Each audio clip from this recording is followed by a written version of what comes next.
I'm Connor Old, and welcome back to another episode of the Old Oscar Countdown. Here we are in our 5th season, going to be breaking down the 2021 Oscars. If you're just coming back to the channel, welcome. For the past 10 months, I have been doing a series called the Top 10 of the 2010s, but we're back, starting later than usual, but that's because the Oscars are going to be later than usual. Check out that video for all the updates, but essentially, I'm uploading these videos now because the Oscars have been moved back all the way to April 2021, but we're still going to be predicting them. The Oscar race is still starting to ramp up, and I'm here to give you my predictions in this video about the Best Actress category. Now, this year is going to be a very competitive Best Actress race. Usually, specifically with the acting races, we kind of know a general sense of who's in front for all of the categories, at least the clear frontrunner or the sort of 1 and 2 battle. If you look at an example like last year, Joaquin Phoenix was out ahead for the Joker, even though Adam Driver and Meryl Streep was sort of in contention, he sort of pulled ahead. Or even someone like Renee Zellweger with Judy, she was sort of the clear front runner, starting with Tiff, and then from there on sort of dominated and then eventually won the Oscar. So for the acting races, we sort of know what is going to sort of win, or at least the front runners. But what's so interesting about this year's Best Actress race is that I don't think there is a clear front runner. I think right now it's a three-headed beast, sort of maybe even a two-headed beast of who can win. And the nominations, even more so, are kind of hard to predict. But with my number one pick and who I think right now has the best chance to win, it's going to be Vanessa Kirby for Pieces of a Woman. This is a sort of perfect place, perfect time, great actress, kind of a role that usually does win in this type of Now, what we have here is Vanessa Kirby, who is someone who the Academy doesn't know a whole lot about. She was a Best Supporting Actress win for The Conners for her role in Mission Impossible Fallout, so I'm a big fan of her, but she's probably most recognizable as The Crown. So what this performance really is, Pieces of a Woman, very sort of an intense drama, going to be released by Netflix in January, and what the movie is that, and particularly her role in the movie, is about a woman having sort of this mental breakdown after a pregnancy, and her raw emotions out on screen. And I think a lot of people are going to be looking at the performance and going, wow, who is that? And I think that's a very powerful kind of a role that a lot of people will maybe have seen her in a couple things, but will really be aware of her as a powerhouse actress, that this is in a way her coming out party.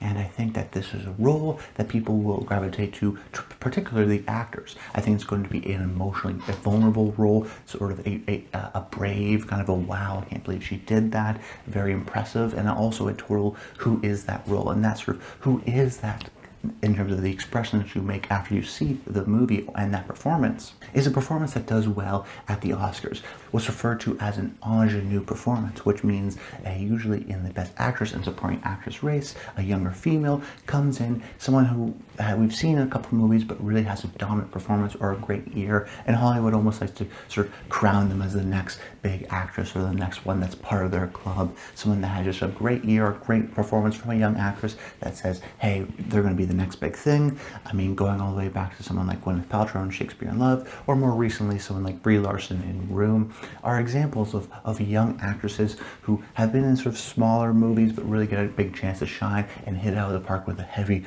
lead dramatic role that can show that they can be a movie star but also a great actress. And I think Vanessa Kirby is really positioned well here to have that.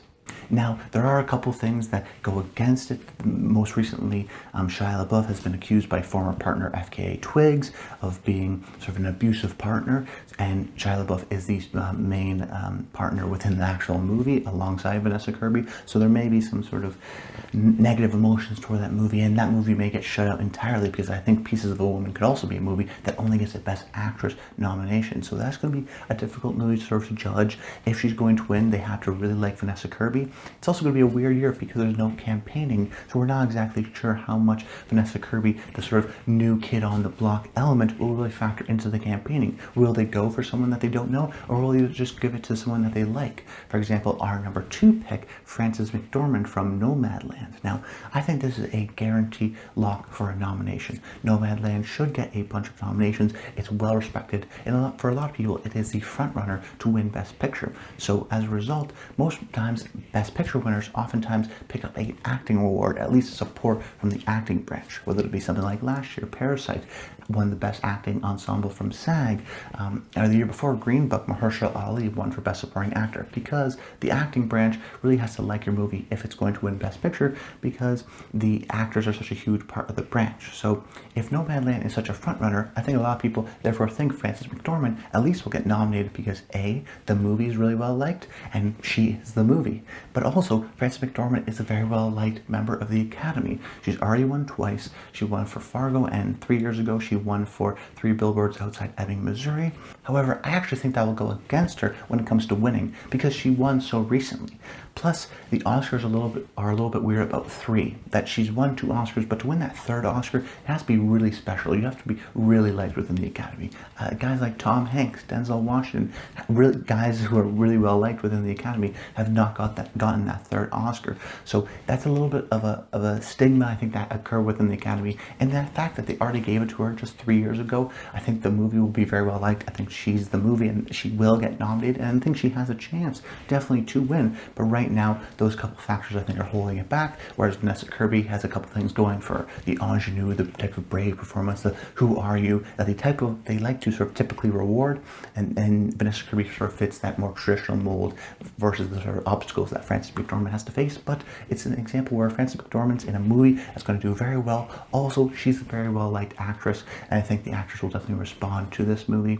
My third pick here is another one I think also vying for that win. It's going to be Viola Davis for Ma Rainey's Black Bottom. Now, despite the movie being called Ma Rainey's Black Bottom and Viola Davis really campaigning for lead actress, I think one thing that's holding her back, and why I have her say in the 3rd slot, is that it really is Chadwick Boseman's movie. That he's campaigning in lead actor, the late, great, recently deceased Chadwick Boseman, who is the presumptive winner right now, at least in Best Actor, the clear frontrunner in that category. So if we think that Ma Rainey's Black Bottom, it should be a movie that should get a lot of nominations, and we think Chadwick Boseman could win for Best Actor, well, by proxy, I think Viola Davis, who is another person who is well liked within the Academy, nominated, I believe, 3 times.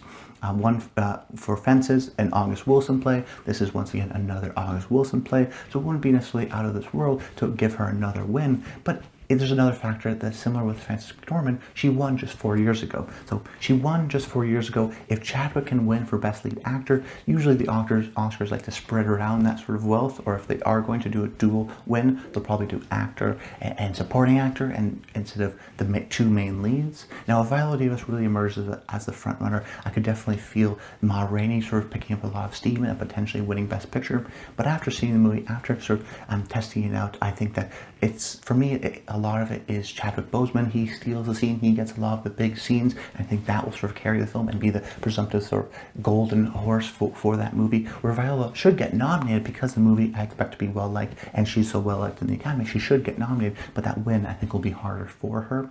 Then with the 4th and 5th slots here, it gets a little bit more murky as to who you think gets in, who you think gets left out. But with the 4th slot, I picked Andra Day in The United States v. Billie Holiday. This is a movie about legendary singer Billie Holiday, and if you know anything about her past and anything about Lee Daniels films, you realize that this is going to be a sort of tragic, heart-wrenching kind of a film, but with a breakout performance by Andra Day. What we mentioned in last week's episode, that the Oscars have recently really related to biopics, and oftentimes the acting wins have to do with biopic wins. For example, Rami Malek won for Freddie Mercury in Bohemian Rhapsody. The year before that, Gary Oldman won for portraying Winston Churchill in Darkest Hour. So it wouldn't be out of the realm of possibility for someone like Andra Day to really break out, introduce herself, be so transformative as Billie Day that she does eventually win the Oscar. And that's the 2 different types of biopic wins. One is someone like Gary Oldman. It's a guy that you've seen a long time, you've seen him for a long time, you've seen him in a lot of different roles, and he sort of transforms and becomes a different person. Or there's this type, which is Andra Day, who hasn't really been in a movie. She's a terrific singer, so if she comes out and wows you with the acting, and it has a powerful, booming voice that really represents Billie Holiday, and really sort of nails it the way we sort of think it will, this will be a major Oscar player, and I think Andra Day could eventually be the dark horse to win Best Lead Actress. But right now, no one's really seen the movie. At the very least, though, I think if the movie is to do well, she will be the sort of strong part of the movie because she's such a phenomenal singer. And I think in a similar way to Vanessa Kirby, but even more to an extended fact, people will be like, who is this? She was amazing as Billie Holiday. We need to nominate her and recognize her. And the Oscars also like things like singing and things like that, where the sort of extra elements that I think Andra Day brings to the movie. Then with my fifth slot, this is changing back and forth. Even as I'm saying it, I'm not exactly sure which one I'm going to pick. But for right now, my fifth slot is going to go with Carey Mulligan from Promising Young Woman. There's about, I think, 3 or even 4 actresses that can vie for this fifth slot. And that's usual for most fifth categories, but particularly with this year, that it really could go either way. And we're not exactly sure how the race is going to pan out in such an uncertain year. But I'll tell you why I have here Carey Mulligan for Promising Young Woman. And that's because I tried to look down the route. What do I think is the sort of outcomes of things like SAG, BAFTA, the Golden Globes? How will that sway the campaign? And I think Carey Mulligan is really poised to do well here. Promising Young Woman is a movie that's coming out in theaters, and particularly her performance would be described as sort of strange or weird or a little bit different. And Carey Mulligan's been an actress that's been nominated before, she is liked, and she's been doing sort of solid work. And I think in any other year, it could be a performance that was maybe forgotten by other movies. But in a year like this, when we have these opportunities, I think that she can actually slip in for a smaller movie. Now, some people think that it could get in for Best Picture, for Best Original Screenplay, and I think if that were to happen, then definitely Carey Mulligan will get in. But right now, I don't predict those getting in for either picture or screenplay, but Carey Mulligan is still positioned well. I think this is a role that people will be sort of attracted to as a complex, different kind of a female role. So the actors, particularly SAG, I think will nominate her for that sort of appreciation of the different types of roles, of a role that they would like to do. Then I look at the Golden Globe side. Right now, Promising Young Woman is being campaigned at the Golden Globes for Best Musical Comedy, which means I think Carey Mulligan has a very good shot at winning for Best Musical Comedy Actress at the Globes. And if she does win there, then that'll start to build a lot of her steam, particularly if she, say, has a good speech. And in a year without any campaigning, a big show like the Globes can really make movies and put movies out top and say who the front runners really are and decide it this year more than others. So then I look from there. So say she gets SAG, say she wins the Golden Globe, she has a lot of momentum. She's British. I wouldn't put it past the BAFTA to nominate her and give her a little bit of an edge because she is British. So all these compounding factors with the fact that she's a well-liked actress with a unique role in a movie that's not maybe getting, I don't think will get a huge reception, but definitely will get enough reception to get a couple nominations. And I think right here, Carey Mulligan could get in here for this final slot. It's right now up in the air, but looking down the road, I think right now, Carey Mulligan's positioned to have that great success. Then with my first honorable mention, I'm going to go with Sophia Loren from The Life Ahead. If you don't know Sophia Loren from her Oscar-winning performance in something like Two Women, she is a very well-liked Italian actress, and it's easy to forget how well-liked she is. She's someone who hasn't done a movie in about, I think, 10 or 15 years, and could be her sort of final movie. She's already won an Oscar. She won one in the 60s for Two Women. She won an Oscar in the 90s, an honorary Oscar, and she's someone who is very well-liked in the Academy, and her performance in Two Women was the very first Oscar, I believe, to be won by a foreign actor, someone who made their performance not in the English language. So that's a really sort of landmark achievement. Now the question we have to sort of ultimately make is, do people still know Sophia Loren? I mean, do a large members of the Academy like Sophia Loren, appreciate her? They gave it to her in the 90s, and I think still members of the Academy in the 90s, of course, are still here, but not many members of the Academy in the 60s are still members of the Academy. So right now I'm sort of trying to judge how many people really know Sophia Loren aside from film buffs, because she is an Italian actress and more sort of international film buff kind of movies like Two Women or A Marriage in Italian Style.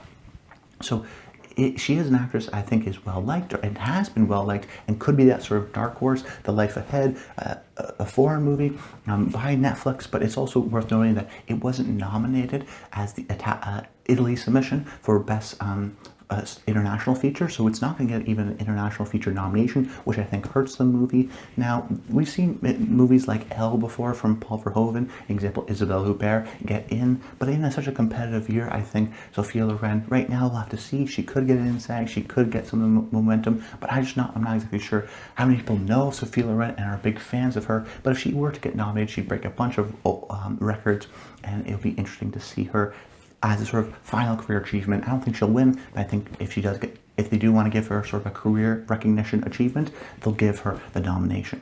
And then the final one I have here is Meryl Streep from The Prom. This is a movie that I think will also do well at the Golden Globes, similarly to Promising Young Woman with Carey Mulligan. And if it were to win, say, a Best Comedy Musical, and Meryl Streep to win Best Lead Actress in a Comedy Musical, that would definitely increase its chances. It definitely feels like a Globes movie. It's a big, bombastic musical from Netflix. It's colorful, it's bright, they love to sing, and it's very sort of musical theater-esque based on the play The Prom. And Meryl's going for it, and she's always a threat. And even if it doesn't get nominated anywhere else, Meryl can still come in on the Oscar night surprise and get in for that nomination, like she's done with movies like Florence Foster Jenkins and The Post, movies that haven't really done well at the Oscars, which I don't predict The Prom to do that well, but still get maybe a couple of nominations, and then Meryl gets in there because she is so well liked. Usually, though, that happens in years that are less competitive, and I think in a very competitive year with The Prom, that will mostly get awarded at the Globes, but if it does get heavily awarded at the Globes, it will get a lot of attention from the Academy members, and Meryl Streep, because she is so well liked, could also slip in here. There's a couple others I didn't mention. Kate Winslet from Ammonite is someone that is sort of falling, and we're hard to see what Ammonite, how well it will do, but I think if anyone gets in, it probably will be Kate Winslet.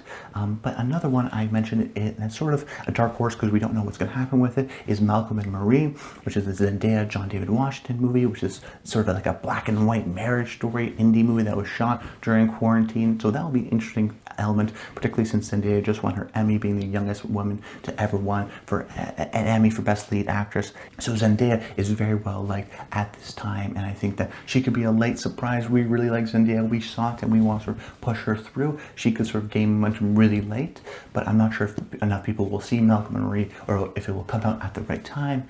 It's hard to say right now, but right now I feel confident in my 5, but like I said, that 5th spot is up in the air. And then to win, we don't know. Usually we have a clear front runner, but right now I'm putting my money on Vanessa Kirby, but things can change in a week. That's what happens with the Oscars, and that's why you stay tuned to this channel. Make sure you subscribe to the channel so you never miss a video. I'm going to be starting to do more than just one episode a week when we get into things like Golden Globes predictions and reactions and SAGs, and when things start to pick up, we'll move into that. And then as the things start to pick up, I'll also bring back at the top of the show my rising falling, where I give you a little bit more of an updates. But that's why you stay tuned to this channel, to get those award season updates every single week.